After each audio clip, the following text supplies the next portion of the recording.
এক শিক্ষক পারস্যের রাজপুত্রকে পড়াতেন। একদিন বিনা কারণেই সেই শিক্ষক রাজপুত্রকে প্রচন্ড পরিমাণে শাস্তি দিলেন, যার কারণে সেই রাজপুত্র শিক্ষকের উপরে ক্ষিপ্ত হয়ে মনে মনে প্রতিজ্ঞা করে বলল, মাস্টার তোর খবর আছে রে, আমি যদি বেঁচে থাকি তাহলে তোর 14 গোষ্ঠী আমি উদ্ধার করে ছাড়বো। কিন্তু রাজনৈতিক কারণে সেই রাজপুত্র শিক্ষককে আক্রমণ করতে পারছিল না। হঠাৎ একদিন পারস্যের রাজা ইন্তেকাল করলেন। তখন ক্ষমতায় বসলো সেই রাজপুত্র।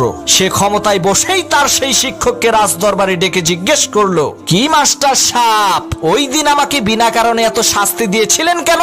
তখন সেই শিক্ষক বলল, মহামান্বিত বাদশাহ, আমি জানতাম আপনি একদিন না একদিন এই পারস্যের রাজা হবেন, আর আপনি আপনার বাবার মতোই মানুষকে বিনা কারণে শাস্তি দিবেন। তাই আমি আপনাকে শুধু বুঝাতে চেয়েছিলাম, কারো উপরে যদি জুলুম করা হয় সে কতটা কষ্ট পায়। এই কষ্টটা উপলব্ধি করে আপনি যাতে মানুষের উপরে জুলুম নির্যাতন না করেন, মানুষকে যাতে ভালোবাসেন।